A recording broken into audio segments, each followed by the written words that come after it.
Hi everyone, welcome to GST Park. Jai Shri Ram. On this auspicious occasion and this a beautiful memorable day of my life and all of our life, that is Shri Ram Mandir ka Pran Pratishtha. Such a beautiful day to all of us. On this day, I would like to start our new series on exemption, section number 11 of CGST Act. So first we will discuss about what are the important sections, section number 11.1, 11.2 and 11.3 in gist, not in detail, in gist, just a revision it is. And we will go to the charitable and religious activity. So you know why I have taken this topic.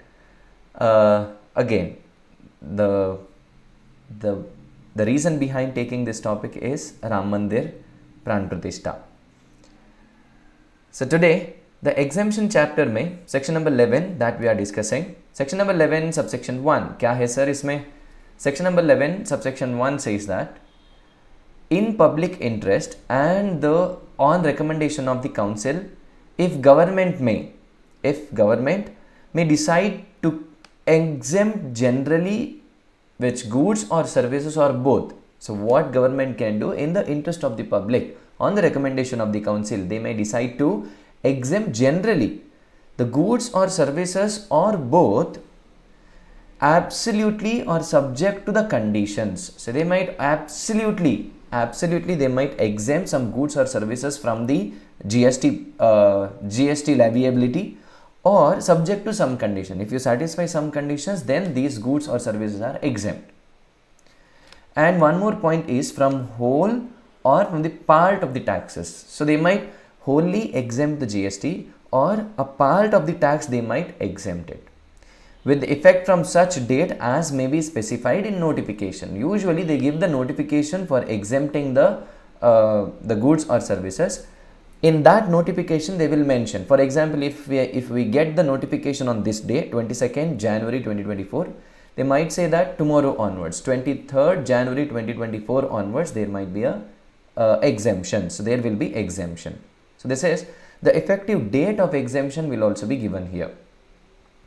Next one, section number 11 subsection 2, which says that in the public interest and on recommendation of the council, the government may decide to exempt by special order. See, here it was general order. This was general order to everyone. This is special order. On special order, goods or services or both under exceptional circumstances given in writing. So special circumstances may they might exempt some goods or services. That is special circumstances. They have to mention what exceptional or special circumstances these are. So in that they are going to tell whether it is exempt or not. So this is about section number 11 subsection 2. Now again, sir, what is section number 11 subsection 1? It is general exemption. Section number 11 subsection 2, it is special exemption. Now, section number 11 subsection 3, very important one. The government may, if it consider necessary or expedient so to do for the purpose of clarifying the scope or applicability of any notifications which are given under section 1, so section number 11 subsection 1, section number 11 subsection 2, they will give you some order in section number 11 subsection 2. They want to clarify the scope or applicability of any notifications. So insert an explanation in such notification or order. So they might give you some explanation. If you are not clear with the scope or applicability of that notification given in 11.1 or order given in 11.2, then they might give you some explanation. So by notification at any time within 1 year, they will give you the explanation. If they are giving explanation within 1 year, that explanation is applicable from the first such notification or order as the case may be, when it was issued, no? That means retrospective effect. So if, for example, 1st of January 2023, they gave one notification. In that notification, they did exempt some of the items or goods or services. They did exempt some goods or services. Now later they gave some explanation. By July 2023 they gave some explanation, which is within 1 year now. 1st January 2023, 1st of July 2023, within 1 year. So that now that explanation is applicable from 1st January 2023, that is the date of original notification. If they give after this 1 year, example 1st January mein they gave the notification and 22nd of January 2024, after 1 year they gave the explanation, then that explanation is effective from the date of giving the explanation. So that is given in section number 11 subsection 3. Now we are going to discuss about the services. I am so sorry, it is giving as my battery is running low. I'll keep my laptop to charging. Just a second, people.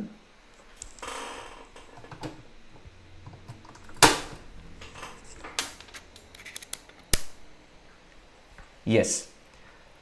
So now we are going to discuss about the exemptions. See, this is what section that we had to study, section number 11, 1, 11, 2, 11, 3. Now they have given one exemption notification specially for services. See, exemption related to goods are not there in your syllabus. Exemption related to services are given in your syllabus. So we are going to study about many entries which are related to services. Somewhere 70, 80, 90 entries are there. All the entries are not there in your syllabus. We are going to study about important entries. Important entries. In that, the first entry, you heard it right, the first entry is about charitable activities and religious activities. Charitable and religious activities. So that we are going to discuss in this video, specifically in this video. So chalo, we'll start. Entry number 1. Charitable and religious activities में charitable activities. Entry number 1, charitable activities under 12A of the IT Act. Listen, services by an entity registered under 12AA or 12AB. That means 12AA and 12AB of the Income Tax Act is related to the trust. So you should have one charitable trust. So there should be one trust and which is registered as a charitable trust and they are doing charitable activities. Sir, what are the important conditions? Number 1, you should have registered under 12AA or 12AB of the Income Tax Act and you should be doing charitable activities. You should have the registration certificate under 12AA or 12AB of the Income Tax Act and at the same time you should be doing a charitable activities. In that case, any amount that you receive from doing that charitable activities is exempt. Now the question is, sir, what is the meaning of charitable activities? Fast mein, listen. Charitable activity means activities relating to first one, the public health by way of. So something related to public health by way of care and counseling and public awareness. So care and counseling of whom, sir? Terminally ill person or person with a severe physical or mental disability. Person afflicted with HIV or AIDS. That means if a person is affected or afflicted with HIV or AIDS, to that person if you are giving care and counseling, and person addicted to dependence forming substance such as narcotic drugs, drugs or alcohol. So in that case, if charitable institutions which is registered under 12AA or 12AB of the Income Tax Act, they are giving care and counseling to these guys, then it is exempt. That means if the person who is getting the treatment, he is giving some money to these charitable institutions, then it is exempt. Second one, B is public awareness. Awareness of what, sir? Preventive health, family planning or prevention of HIV infection. So preventive health, just as COVID-19 के बारे में, preventive health के बारे में some public awareness is given, that activity is exempt. Family planning के बारे में I have given some awareness for which I am getting money, that is exempt. Prevention of HIV infection, इसके बारे में I have given some awareness for which I am getting some income, I am exempt from collecting the GST and paying it to the government, provided I am doing some charitable activities, nothing but this one, and I am a trust who is formed under 12AA or 12AB of the Income Tax Act, then it is exempt. This is first one related to health. Second important point is related to advancement of religion, spirituality and yoga. a trust which is formed under 12AA or 12AB of the Income Tax Act, and doing really the charitable activities. Which is charitable activity? Point number 2 says that advancement of religion, temple trust, Jai Shri Ram, spirituality and yoga. If we are doing, see, religion, for that matter, religion is related to it is related to spirituality, which is helping in discovering the inner soul. Religion is main purpose of having a temple, mosque or church, no? It is about giving some gyan about spirituality. Spirituality, nothing but finding inner soul, which is as pure as that. Correct, no? Krishna also said the same thing. So you have to focus on your soul, which is a pure one, which has no jealousy, which has no envy, or which has no the selfishness. So that is what we are finding. So religion, any religion for that matter, and even Bhagavan Shri Ramachandra, no, he also told the same thing. Spirituality, you have to find your inner soul and focus on that, which is very pure one. And see, spirituality, it is not easy one, it is a yoga. So what yoga, sir? So yoga, what is the meaning of yoga? Binding ourselves to the nature, outside environment, binding it and accepting the reality is yoga. So advancement of religion, spirituality and yoga. Again, this is also charitable activity which is exempt. If I am doing that and I am collecting some money, that is also exempt. Next one, advancement of educational programs or skill development relating to the abandoned or orphaned or homeless children, which is also charitable activity, no? Physically or mentally abused and traumatized person whose mental status is not proper, again charitable activity. Prisoners, so they are deprived or they are not getting the proper education.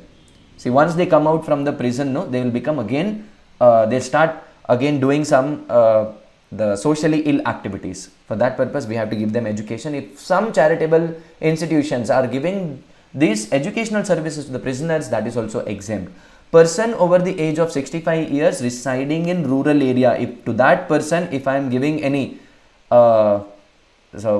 if to that person, if I am giving any educational activity, educational services, and I am getting some income, that income is exempt. That income is exempt. Lastly, prevention of environment including watershed, forest and wildlife. If I am doing all these activities, no, these are exempt. So what are these activities, sir?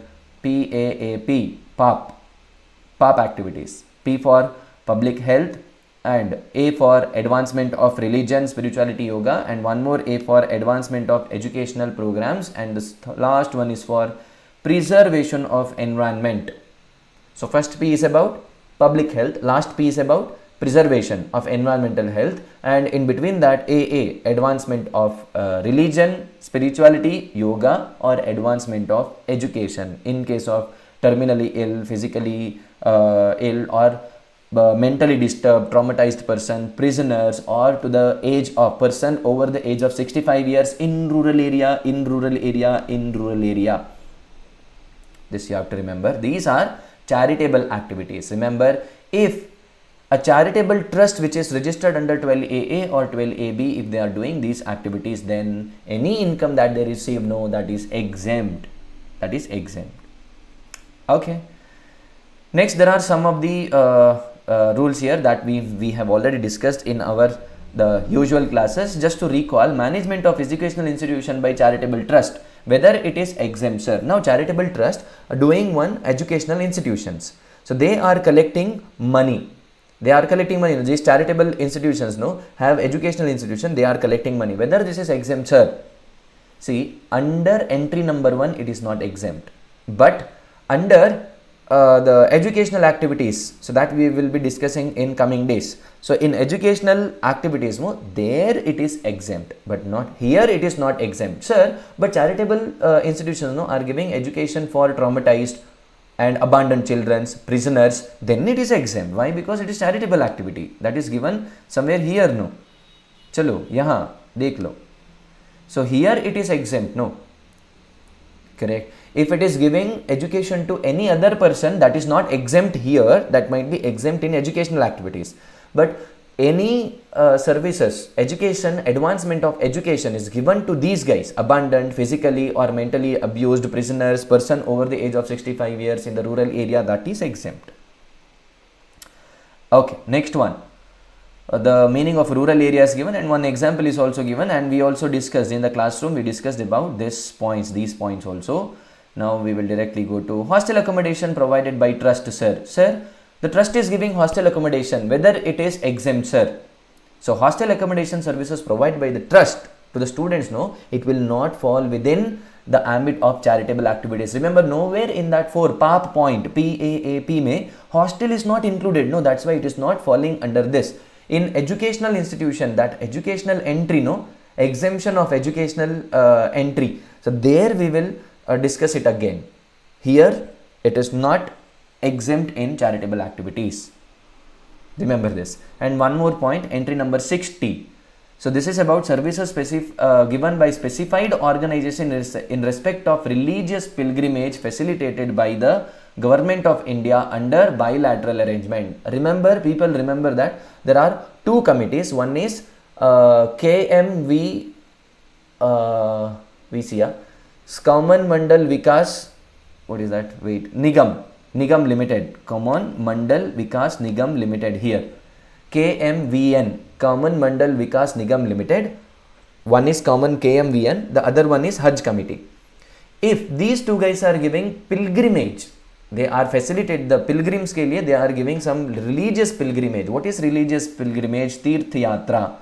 If they are giving religious pilgrimage to the pilgrims, they are giving religious pilgrimage to the pilgrims, that is yatris, and then that is exempt, provided KMVN is giving religious pilgrimage to Kailash Manas Sarovar Yatra, and here Hajj Committee is giving pilgrimage to Hajj.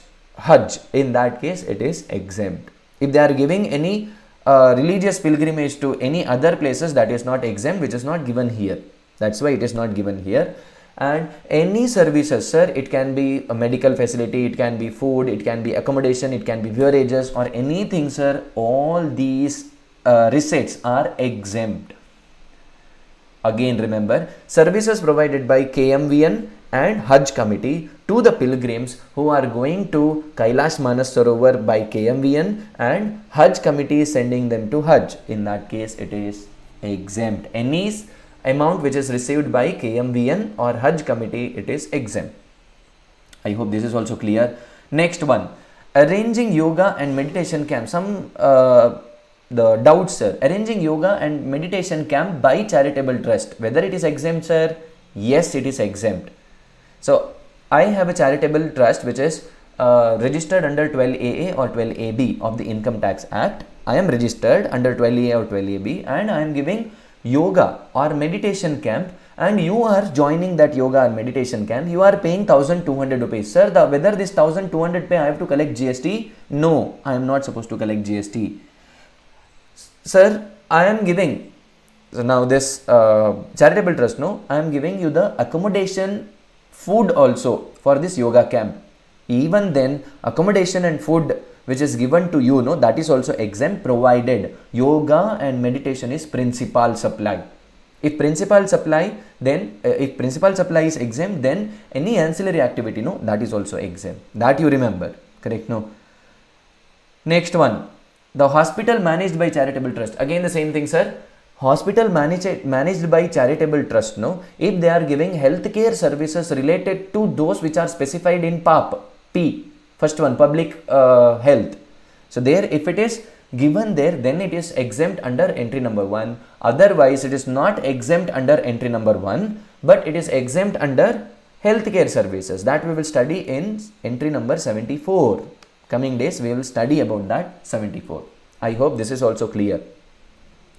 Next one, entry number 13, services by a person by way of conduct of any religious ceremony. Now, example, Ayodhya mein pran pratishtha is done by one a person, no, there is one the priest who is doing that activity. So that person who is doing that activity, no, if that Ram Mandir Seva Trust, they are paying some amount to that person, that is exempt. That is exempt. Remember. And one more, renting of precincts of the religious places meant for general public, owned or managed by entity registered as charitable religious trust under 12AA and 12AB. Remember, I have a trust which is registered under 12AA and 12AB, and this is religious trust. Now, Ram Mandir trust, no, it is a religious trust which is meant for general public. सारे भारत के देशवासियों के लिए this Ayodhya is their trust. Okay, that mandir belongs to everyone. Beloved PM Modi ji, he told today morning, somewhere 2 hours back, he told this to everyone. Ayodhya एक सिर्फ मंदिर नहीं है, ये आप लोगों का एक this is just for the enlightenment, for the enlightenment of the public. So this is something which is given by Modi ji. We will discuss about that later. Right now, a charitable institution, specially religious trust, specially religious place which is meant for general public. Now, the precincts of religious place which is meant for general public. Now, Ayodhya ka Ram Mandir ke आजू बाजू में you can see some ground, and that is precincts of the Ram Mandir which is meant for general public, given by Ram Mandir trust to anyone. So that is also exempt. Provided, however, nothing contained in entry B of this exemption shall apply to renting of rooms. Correct? No, now Ayodhya Ram Mandir mein they are building some the accommodation facilities also. There are some rooms. If I go there, I have to stay there. No, for that purpose, I'll take room on rent. If the room on rent, the value of the room, the charges per day is 1,000 or more, then taxable. If it is less than 1,000, that means 999 rupees per day, then it is exempt. At the same time, now the renting of the premises, community hall, Kalyana Mandapam, open area and like, where the charges are 10,000 or more, then it is taxable. Otherwise, it is not taxable. Correct? No, that means if it is now Kalyana Mandapam, usually the community hall means there will be some Kalyana Mandapam. So that Kalyana Mandapam mein the value, if the value per day, if I am taking that on rent and value per day is less than or equal to 9,999, then it is exempt. More than that, that means 10,000 or more per day, it is taxable. And renting of shops, other places of the business or commerce where the charges are 10,000 or more per month, then it is taxable. Less than that, then it is exempt. That means per month it is, not per day, it is per month. See, first point number 1 and point number 2, it is per day. Point number 3 is per month. So renting of shops or other spaces for the business or commerce where the charges are 10,000 or more per month, then it is taxable. Less than that, that means 9,999 or less than that, then it is exempt. So this is about the renting of premises and precincts. So this is entry number 13 and some examples which are given here and we discussed already. And one more important one, services by way of training or coaching in the, see, this point number A is not about charitable trust, it is by individual. Can you see that? By an individual, not about charitable. What is important? One point B is important, that is about charitable trust. See, services by way of training or coaching in recreational activities relating to art or culture by an individual, that is exempt. See, I am individual, I am not a trust, I am individual, I am giving you some training in arts or culture. Art can be dance or music or any other things, or culture, sculpture or anything. So in that case, that is exempt. If I am collecting any money from you, any amount from you, that is exempt. So this is individual, that is not related, that is not given in charitable. But what is important? One point B, look at point B. The sports training or coaching in sports by charitable entities registered under 12AA or 12AB of the Income Tax Act. So this is religious or charitable trust which is registered under 12AA or 12AB.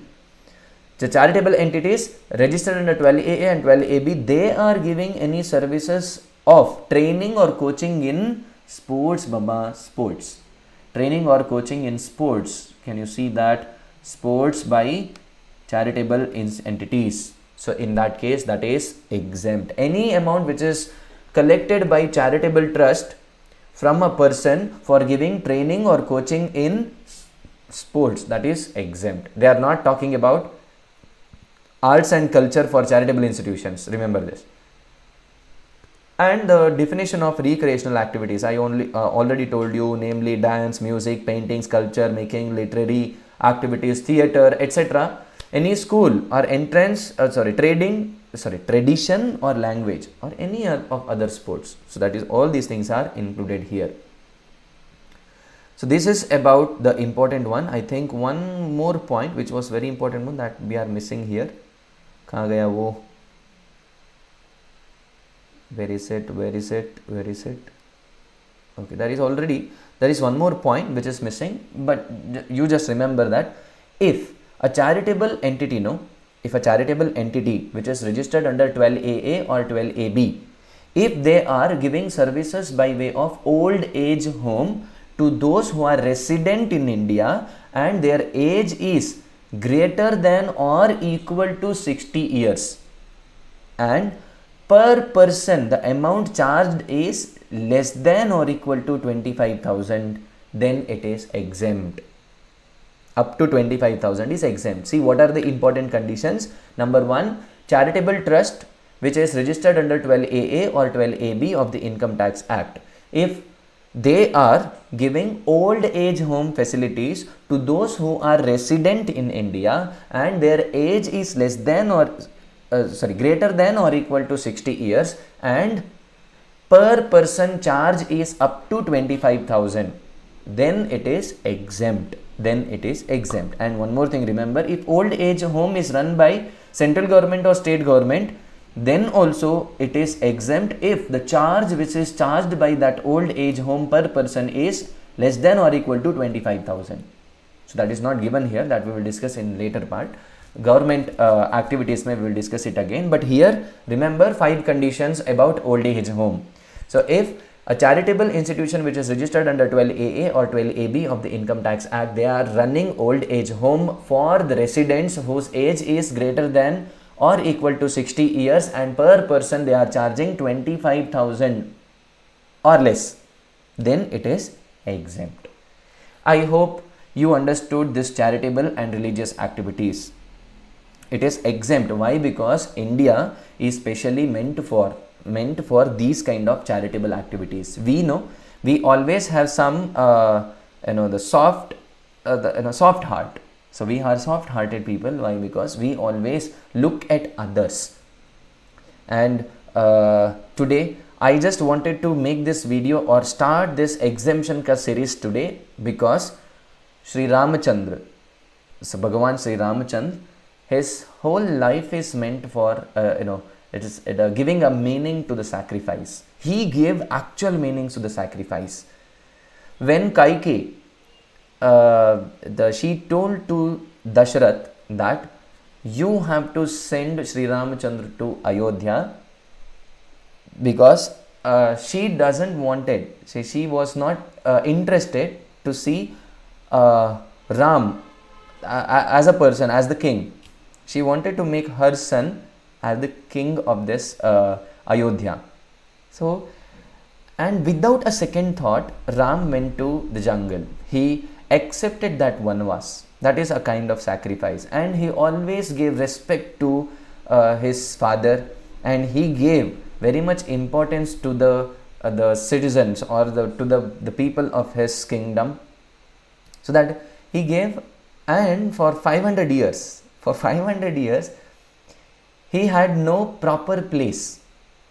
Correct? No, actually Ayodhya was his place. So it was not given, and finally we got that verdict and we got something to celebrate this time.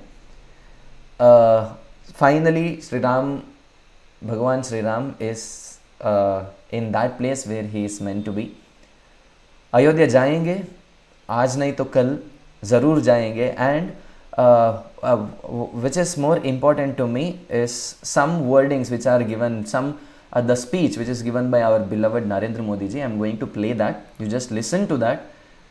And that is what Sri Ramachandra is. I am very much excited to listen to that again. You also listen to it.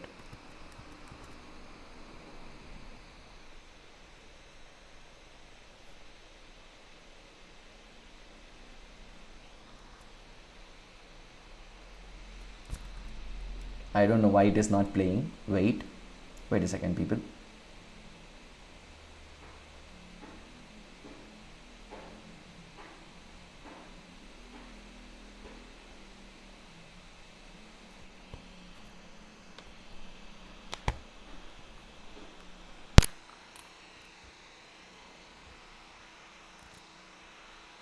क्या हुआ इसको?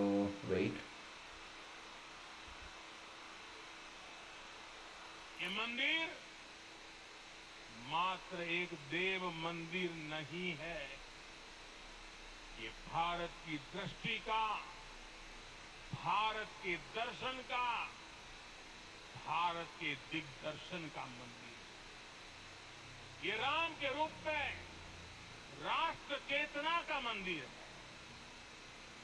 राम भारत की आस्था है, राम भारत का आधार है, राम भारत का विचार है, राम भारत का विधान है, राम भारत की चेतना है, राम भारत का चिंतन है, राम भारत की प्रतिष्ठा है, राम भारत का प्रताप है, राम प्रवाह है, राम प्रभाव है, राम नेति भी है, राम नीति भी है, राम नित्यता भी है, राम निरंतरता भी है, राम विभु है, विशद है, राम व्यापक है, विश्व है, विश्वात्मा है। और इसलिए जब राम की प्रतिष्ठा होती है, उसका प्रभाव वर्षों या शताब्दियों तक ही नहीं होता, उसका प्रभाव हजारों वर्षों के लिए होता है।